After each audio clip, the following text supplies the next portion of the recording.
হিন্দুদের অনুষ্ঠানে মুসলমানরা থাকবেন। হুমায়ুন কবির ইতিমধ্যে বাবরি মসজিদ করছেন। হুমায়ুন কবির বলেছিলেন ভাগীরথীতে ভাসিয়ে দেবো হিন্দুদের কেটে। এই পশ্চিমবঙ্গকে ইসলামিক স্টেট তৈরি করার পক্ষে সওয়াল করছেন। সারা জায়গায় বড় বড় রাম মন্দির হচ্ছে, এই জগন্নাথ মন্দির হচ্ছে, তো মসজিদ হলে কি যায় আসে এমন? এখানে দিবে আর নিবে, মিলাবে আর মিশিবে, যাবে না ফিরে এই ভারতের মহামানবের সাগরে। রবি ঠাকুর পথে নেমেছিলেন, রাখি বন্ধন উৎসব পালন করেছিলেন। ঋষিরাও বলেছেন বিবিধতার মধ্যে ঐক্য, এই বার্তা দেওয়ার জন্য। মন্দির আর মসজিদ বানানোর কোনো অসুবিধা নেই, নিজস্ব জায়গা থাকতে পারে, করতে পারে।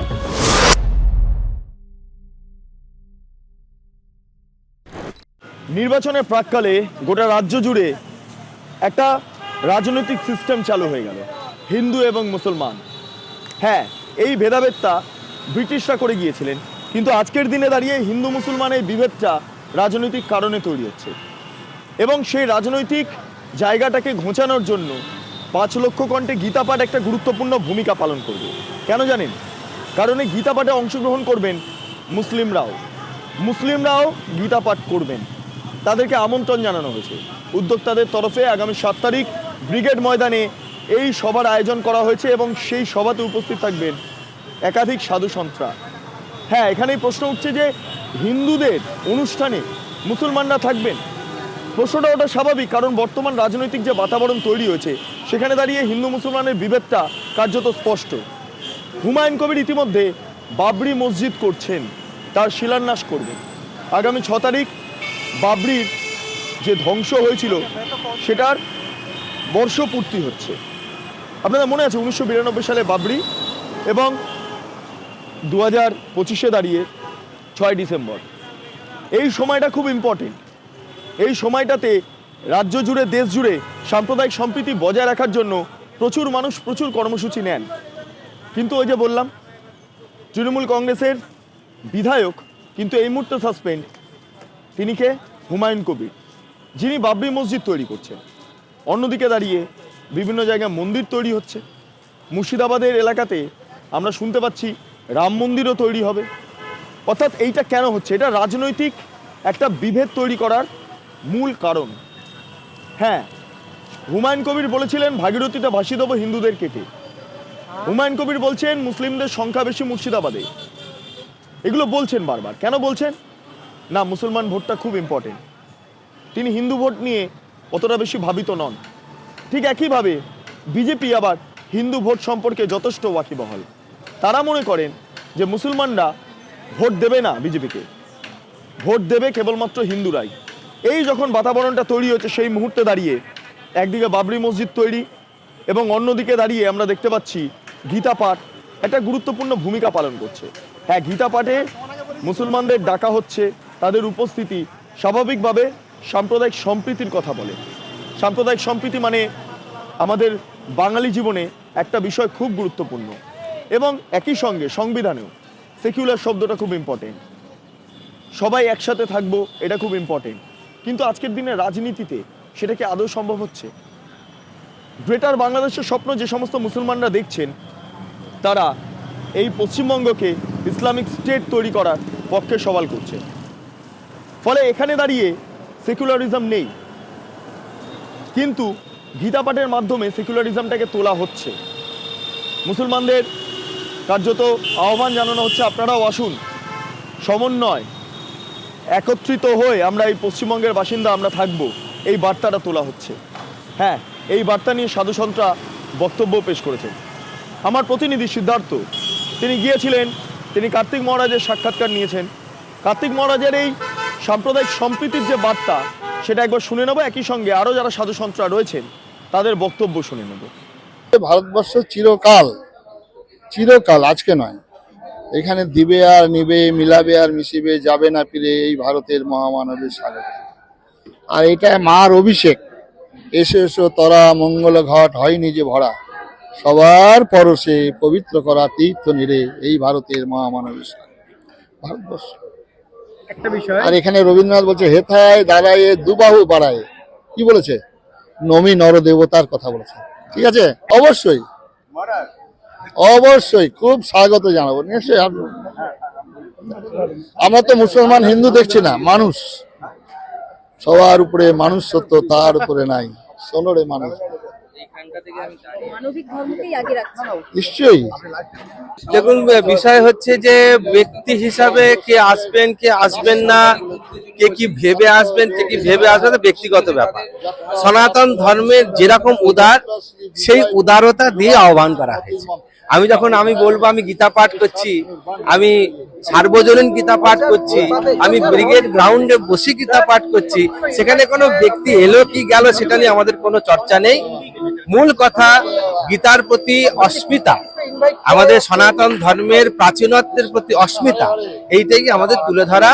এবং ভারতবর্ষের যেটা আমাদের সাংবিধানিক শব্দ, যা বর্তমান সংবিধানে রচিত আছে এবং যা আমাদের বেদ পুরাণের ঋষিরাও বলেছেন, বিবিধতার মধ্যে ঐক্য, এই বার্তা দেওয়ার জন্যই মঞ্চ।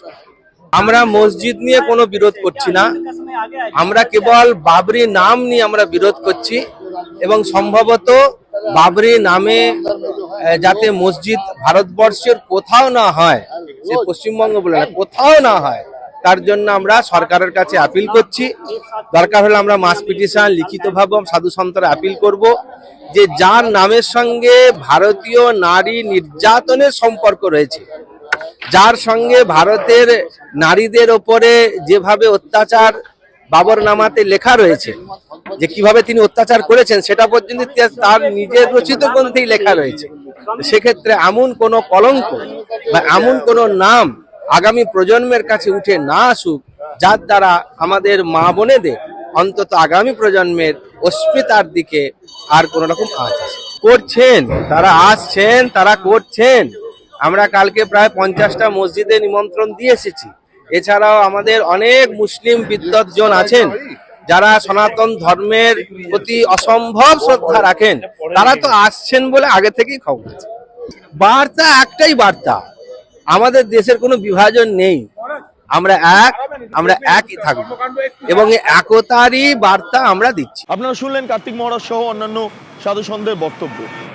একটাই বিষয়, যে এ রাজ্যে নির্বাচনের প্রাক্কালে যখন তৃণমূল কংগ্রেস মুসলমান ভোটের দিকে বেশি নজর দিচ্ছে, হুমায়ুন কবির তিনি তৈরি করছেন বাবরি মসজিদ মুসলমান ভোটটাকে টানার জন্য, ঠিক সেই সময় হিন্দুদের অর্গানাইজেশন তারা গীতা পাঠের আসর তৈরি করে সেখানে মুসলমানদের আহ্বান জানাচ্ছে। এই জায়গাটাতেই সাম্প্রদায়িক সম্প্রীতির যে বার্তা, সেটা বারবার প্রকাশ পাচ্ছে। আসন্ন 7 তারিখ সেদিন ব্রিগেড ময়দানে মুসলমানদের কি ভূমিকা থাকে সেটা অবশ্যই আমরা দেখব। তবে হ্যাঁ, যারা একদম কট্টর ইসলামিক পন্থায় বিশ্বাসী তারা হয়তো বলবেন যে যারা গীতা পাঠে অংশগ্রহণ করছেন তারা কাফের, কিন্তু আদতে তাই? আমরা আবারও বলি, আমাদের ভারতবর্ষ সর্বধর্ম সমন্বয় দ্বারা গঠিত। আমাদের ভারতবর্ষে প্রচুর প্রচুর জাতি, প্রচুর ধর্ম, প্রচুর ভাষাভাষী মানুষজন বসবাস করেন। একত্রিত হয়ে থাকার অঙ্গীকার ভারতবর্ষের সংবিধান দিয়েছে, কিন্তু সেটা মানা হচ্ছে না রাজনৈতিক কারণে। কেন এটা হবে বলুন তো? আপনারা যারা রয়েছেন আপনারাই বলুন কেন হবে? এ রাজ্যে মুসলমানরা তারা 30% ভোটের ওপর দাঁড়িয়ে থাকবেন, তারা ভোট ব্যাংক হিসেবে থাকবেন। ওয়াকফের নামে রাজ্যের শাসক দল গোটা রাস্তা অবরোধ করলো, কাদের রাস্তায় ফেলে দিল? মুসলমানদের। কিন্তু সেই ওয়াকফকে আমরা কি দেখলাম? সেটাকে আবার পোর্টালে আপলোড করার জন্য নির্দেশ দেওয়া হলো নবান্ন থেকে।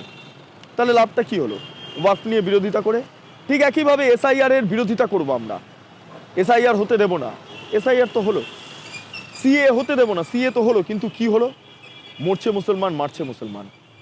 আমরা দেখতে পাচ্ছি রাস্তা জুড়ে কেবলমাত্র মুসলমানদেরই টার্গেট করা হচ্ছে। কিন্তু কেন এটা হবে? কেন এটা হবে? এটাই সবচেয়ে বড় প্রশ্ন। সাধারণ মানুষ, পথ চলতি মানুষ, মুসলমান সম্প্রদায়ের মানুষ, তাদের কি বক্তব্য এই ক্ষেত্রে আমরা সরাসরি শুনে নেব। আপনাকে জিজ্ঞেস করি, বলছি লক্ষ্যকণ্ঠে গীতা পাঠ আপনারা জানেন তো এটা হচ্ছে, সেখানে প্রচুর মুসলমান সম্প্রদায়ের মানুষও থাকবেন। ফলে এই সাম্প্রদায়িক যে সম্প্রীতি, হিন্দু মুসলমান মিলে থাকা, সেটা ভালো নাকি না এইভাবে এই আলাদা আলাদা করে দেওয়া হিন্দু মুসলমানকে, সেটা ভালো? কোনটা ভালো বলুন তো? এতে এই যে হিন্দু মুসলমানরা এই যে আলাদা আলাদা হচ্ছে, কিন্তু ঠিক নয়।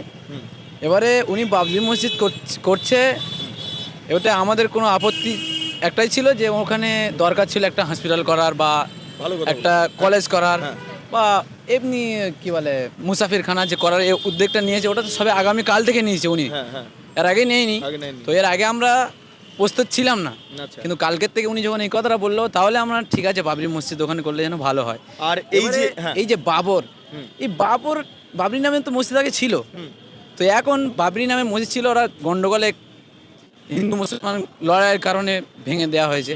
তো এখন ওকে নিয়ে করছে, তো কি হয়েছে, একটা মসজিদ সারা জায়গায় বড় বড় রাম মন্দির হচ্ছে, এই জগন্নাথ মন্দির হচ্ছে, তো মসজিদ হলে কি যায় আসে, এমন কি মরে বলছে যাবে? বাবরি শব্দতে আপত্তি নাকি অনেকে বলছে। হ্যাঁ, অনেকে বলছে বাবরি শব্দটা আপত্তি। কেন, কি আপত্তি? বাবরি মসজিদটা হলে কি হিন্দুরা কি মারা যাবে? মারা যাবে না। বা কোনো গন্ডগোল হবে না। তাহলে বাবরি মসজিদ হচ্ছে এত উতাল পাতাল হচ্ছে কেন এটা? যে হিন্দু মুসলমানের মধ্যে সাম্প্রদায়িক সম্প্রীতি ছিল এখানে 1905 সালে রবীন্দ্রনাথ বঙ্গভঙ্গের বিরুদ্ধে হিন্দু মুসলমান রাখি পড়ানো, এগুলো জানেন আপনারা। আজকের দিনে দাঁড়িয়ে রাজ্য রাজনীতিতে একটা হিন্দু মুসলমান ভাগ হয়ে যাচ্ছে কোথাও গিয়ে, এটা কি কোনোভাবে মানে মেনে নিচ্ছেন আপনারা? এতে আমারও কোনো সমর্থন নেই যে রাজনীতি বা আমরা হিন্দু মুসলমান দ্বন্দ্ব মাধাবো, এরকম কোনো ব্যাপার না। আমরা এটাই চাই যে হিন্দু হোক বা মুসলমান হোক, শিখ খ্রিস্টান, সে যেই ধর্মেরই হোক, আমরা সবাই একই সঙ্গে থাকতে চাই এবং শান্তি। আর আমাদের ধর্মের একটাই যে ইসলাম মানে শান্তি, আত্মসমর্পণ করা, শান্তির ধর্ম। শান্তির ধর্ম। আমি একটু, আপনারা থাকুন, একটু আপনার কাছে যাব। এখানে মুসলমান ভাইরা রয়েছেন, আপনারা ডেফিনেটলি আপনারা হয়তো হিন্দু। আমি একটাই কথা বলছি যে মুসলমান হিন্দুর যে বিভেদটা কন্টিনিউয়াসলি চলছে এ রাজ্যে, সেটাকে আপনারা রাজ্যবাসী হিসেবে কি মেনে নিতে পারেন? না, সে কোনো মানা যাবে না। তাহলে এই ভোট ব্যাংক হিসেবে মুসলমানদের ব্যবহার করা, বলা হচ্ছে তেজপাতা, দুধেল গাই, এই সমস্ত বলা, বা তাদেরকে ভোট ব্যাংক হিসেবে ব্যবহার করা। আর অনেক মুসলমানরা তারা বুঝতেও পারেন না যে হয়তো কোনো একটা দল ব্যবহার করছেন তাদেরকে। এটাকে আপনি কিভাবে দেখছেন? দল কেউ ব্যবহার করে না, সে মানুষের কিছু ভুল বোঝার জন্য তো এটা হয়, এটা হয়। ভুল বুঝে যায় কোনো সময়। আচ্ছা, এই বাবরি মসজিদ আবার তৈরি হচ্ছে, হুমায়ুন কবির করছেন, জানেন, এটা কিভাবে নেবেন আপনারা? না, এটা ঠিক নয়। যেটা যে বিষয়টা হয়ে গেছে সেটাকে আর তুল দেওয়াও দরকার নেই, এটাকে দরকার নেই, তুল দিয়ে দরকার নেই। কিন্তু একটা বিষয়, গীতা পাঠ হবে আগামী কয়েকদিনের মধ্যে, সেখানে মুসলমান সম্প্রদায়ের মানুষকেও ডেকে পাঠানো হচ্ছে। হিন্দুদের একটা কর্মকাণ্ডে মুসলমানদের ডেকে পাঠানো, কোথাও গিয়ে কার্তিক মহারাজ তারা বলছেন যে সাম্প্রদায়িক সম্প্রীতির বার্তা এখান থেকেই উঠে আসবে। এটা কি আপনারা সহমত পোষণ করছেন? ঠিকই আছে, সব যদি একামত হয়ে যদি একটা জিনিস করে তো ভালোই, জিনিসটা কোনো খারাপ ভালো হবে। কিন্তু অনেকে বলছেন যে বাবরি শব্দতে আপত্তি কেন, এই এনারাই বললেন, তো কেন মানে বাবর শব্দতে আপত্তি কেন প্রশ্ন তুলছেন মুসলমান সম্প্রদায়? ব্যাপারটাকে কিছু লোকের জন্য অসুবিধা আছে, তার জন্যই কিছু লোককে এই অসুবিধা বলছে তাকে, সেই কারণের জন্য বলছেন। মানে আপনি কি মনে করছেন যে আসন্ন নির্বাচনে কি হিন্দু মুসলমানের বিভেদ থাকা প্রয়োজন কি না? এটা তো দেশের মধ্যে নির্বাচনে ঝামেলাতে বাবরি মসজিদ হিন্দু মুসলিম বিবাহের জন্য তো তার দেশটা 2014 সাল যেটা চলছে রাজনীতি। হিন্দু মুসলমান সাম্প্রদায়িক সম্প্রীতির কথা বলেন নাকি না দুজন আলাদা থাকুক এরকম ভাবে? না, দুজন যেরকম আছে এরকম ভালোই আছে, কোনো কেউ কারোর ব্যাপারে সাম্প্রদায়িক কোনো বলে না, কেউ করে না, না, মানে ঠিকঠাক আছে এরা যে মনে করে। হ্যাঁ হ্যাঁ। আচ্ছা, মমতা বন্দ্যোপাধ্যায় কি মুসলিমদের কেবলমাত্র ভোট ব্যাংক হিসেবে ব্যবহার করছেন বলে মনে করেন? না না, ওই রকম কিছু সেরকম মমতা ব্যানার্জি কিছু করে না। আপনার কাছে ভালো কে, মমতা বন্দ্যোপাধ্যায় নাকি না পরবর্তী আরো অন্য কোনো দল? না, সবাই ভালো আমার কাছে যে ভালো করবে সেই ভালো। হুমায়ুন কবির বাবরি মসজিদ তৈরি করছেন, জানেন তো? হ্যাঁ, আগে উনি ছিলেন বোধহয় কংগ্রেসে, তারপর বিজেপিতে, তারপর তৃণমূল, আবার বোধহয় ব্যাক কিসে করছে জানি না। মানে এরকম না, মানে ঠিক বলেছি না ভুল বলি? ঠিক বলেছেন একদম। আচ্ছা, হুমায়ুন কবির যে বাবরি মসজিদ তৈরি করার কথা বলছেন, প্রয়োজন আছে? আমি কি বলে জানেন, মন্দির আর মসজিদ বানানোর কোনো অসুবিধা নেই, নিজস্ব জায়গা থাকতে পারে, করতে পারে।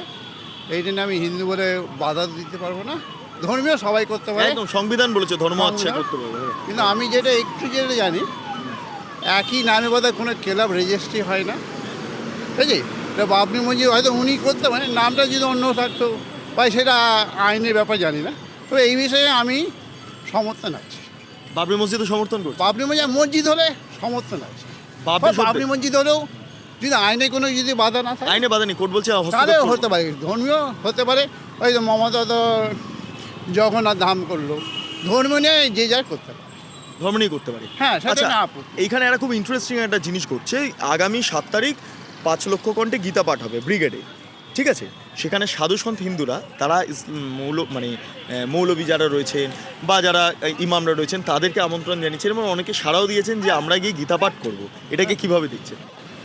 আমি এটা অত্যন্ত মানে একটা আলোর দিক দেখতে পাচ্ছি। আলোর দিক। আর যেটা যেহেতু আমাদের একটা সাম্প্রদায়িক একটা এর মধ্যে আছে, এটা আলোর দিক, এটা দেশের উন্নতি নিঃসন্দেহে আমি মনে করি এটা ভালোর দিক একটা। কিন্তু এ রাজ্যে কোথাও গিয়ে সাম্প্রদায়িক সম্প্রীতি নষ্ট হচ্ছে না, হিন্দু মুসলমান ভাগ হচ্ছে না বলে মনে করছে? এইটা দেখুন, প্রকৃত যে হিন্দু আর প্রকৃত ইসলামী মুসলিম তাদের মধ্যে বিবাদ নেই। সত্যি কথা বলছি, আমি নিজে হিন্দু, আমার বন্ধু আছে মানে ইসলামী, ওনার কাছে আমি কোরআন শরীফের পাঠ শুনি। ঠিক আছে, মূল বিষয় কিন্তু একই। আমাদের ধর্মে বলেছে চুরি করা বারণ, ইসলাম ধর্মও আছে। আমাদের ধর্ম হচ্ছে সুরা মদ খাওয়া বারণ, ওইটাও একই। আলাদা কিছুই দেখি না। মাঝখানে কিছু রাজনৈতিক নেতারা ওই বিবাদটা লাগছে না। এটা কি মমতা বন্দ্যোপাধ্যায় মুসলমানদের ভোট ব্যাংক হিসেবে ব্যবহার করছেন? অনেকেই এই অভিযোগটা করে। এটা শুধু মমতা কেন, আগে সিপিএমেরও করেছিল। যারা একটু দুর্বল প্রকৃতি তাদের ওই কাজে লাগায়, সব দলই লাগায়। এখন বিজেপি ওই রাষ্ট্রীয় মুসলিম না কি বলে একটা ওদের কাজে লাগাবার চেষ্টা করছে, সব দলই করে। মানে এই মুহূর্তে দাঁড়িয়ে এ রাজ্যে তাহলে এই হিন্দু মুসলমান বিভেদটা ঘুচে যাওয়া উচিত বলে মনে করেন? এই মানে সব সময় তো আমি চাই এটা বন্ধ থাকে, কিন্তু এটা হচ্ছে না তো। এটা হচ্ছে না তো, বুঝতে পারছি না কেন। বিদ্যাসাগর মনে রাগ করবে না, বিদ্যাসাগর এই যে আমি আমার সঙ্গে বাংলা কথা বলছি, আমি বাংলা কথা বলছি। এই জন্ম থেকে প্রথম কিন্তু মা বলেছি, প্রথম যে বাংলা মানে স্কুলে গেছি বিদ্যাসাগরকে নিয়ে, সেই বিদ্যাসাগরের মূর্তি ভাঙা হলো, যেই কোনো রাজনৈতিক দল, এটা খুব ব্যথা লেগেছে। আবার রবীন্দ্রনাথের মূর্তি পুড়িয়ে দিল ওই এরা, ছবি পুড়িয়ে দিল, এইটা আমাদের খুব খারাপ লাগলো। আর রামন আপনি জানেন যে এই বিধবা সতীদাহ প্রথা রদ করেছিলেন, এইটা নিয়ে দেখুন ওই কোনো এক দলের করেছে রামমোহন যে ইংলিশের দালাল। এটা যেমন রাজনৈতিক জায়গায় থাকুক, মহাপুরুষের জায়গায় আমরা শ্রদ্ধা। এই যে বিভেদটা, এটা খুব খারাপ লাগে। আমি কালকে আমার চ্যানেলটা দেখলাম। আমার চ্যানেল দেখলেন, কেমন লাগছে একটু দর্শকদের একটু যদি বলেন? ভালো লাগছে। কালকে বোধ হয় রেখা পাত্রকে নিয়ে একটা ইন্টারভিউ ছিল। Thank you very much, thank you. আমরা শুনলাম সাধারণ মুসলমানদের বক্তব্য। আপনারা ভাবুন এবং ভাবার প্র্যাকটিস করুন। এ রাজ্য জুড়ে সাম্প্রদায়িক সম্প্রীতির বার্তা অবশ্যই বাঙালিরা সবার আগে দেখিয়েছেন। এ রাজ্য জুড়ে বঙ্গভঙ্গের বিরোধিতা করা হয়েছিল। হিন্দু মুসলমানের মধ্যে যাতে কোনো সাম্প্রদায়িক অশান্তি তৈরি না হয় তার জন্য রবি ঠাকুর পথে নেমেছিলেন, রাখি বন্ধন উৎসব পালন করেছিলেন। এই সেই বাংলা, যে বাংলায় আজ মুসলমানরা ভোট ব্যাংক। কিছু মুসলমানরা তারা চাইছেন যে গ্রেটার বাংলাদেশ করতে পশ্চিমবঙ্গকে, আবার কিছু মুসলমানরা ভারতীয় হিসাবে, ভারতবাসী হিসাবে তারা তাদের অধিকার, তারা তাদের যেই পজিটিভ দিকগুলো সেগুলো তুলে ধরছেন। আমাদের ভারতবর্ষে এপিজে আব্দুল কালামের মতো মনীষী বা মানুষজনের যেই কর্মকাণ্ড তা রয়েছে, আমরা সবই দেখেছি। কিন্তু কোথাও গিয়ে এই মুসলমানদের ভোট ব্যাংক হিসেবে ব্যবহার করার জন্য বাবরি মসজিদ তৈরি করা, কোথাও গিয়ে দাঁড়িয়ে মুসলমানদের লেলিয়ে দেওয়া, রাস্তায় ফেলে দেওয়া যে তোমরা মরো, তোমরাই মারো, ভোট ব্যাংক হিসেবে ব্যবহার করা, তাদেরকে শিক্ষিত তৈরি করা বা শিক্ষিত করার কোনো প্রয়াস নেই। ফলে এই যে বাতাবরণটা তৈরি হয়েছে সেটা আখেরে মুসলমান সমাজেরই অনেকটা ক্ষতি করছে, তা আর বলার অপেক্ষা রাখে না। শেষ পর্যন্ত একটাই কথা, আগামী 7 তারিখ গীতা পাঠ, সেই গীতা পাঠে মুসলমানরা অংশগ্রহণ করবেন। কিন্তু সেই গীতা পাঠে মুসলমান সম্প্রদায় যখন অংশগ্রহণ করবেন, তখন যারা কট্টর মুসলিমরা, যারা গ্রেটার বাংলাদেশের স্বপ্ন দেখেন, তারা সেটা মেনে নিতে পারবেন তো? এই মুসলমানরা কেন শুধুমাত্র তেজপাতা ভোট ব্যাংক বা দুধের গায়ে হিসাবে থাকবেন? সেটা আমারও প্রশ্ন, আমার দর্শক যারা রয়েছেন তাদেরও প্রশ্ন। আপনাদের মতামত কি সেটা কমেন্টে জানান। আপনারা এতক্ষণ ধরে দেখছিলেন বেঙ্গলি বাটি। চ্যানেলটি ভালো লাগলে লাইক করুন, সাবস্ক্রাইব করুন, শেয়ার করুন, বেল আইকন ক্লিক করুন। www.bengalibati.com, সেখানে ক্লিক করুন। সমস্ত খবর আপনাদের জন্য সাজানো রয়েছে। স্বাধীন, কাঁচিহীন এবং গেরিলা সাংবাদিকতার পাশে দাঁড়ান। অসংখ্য ধন্যবাদ।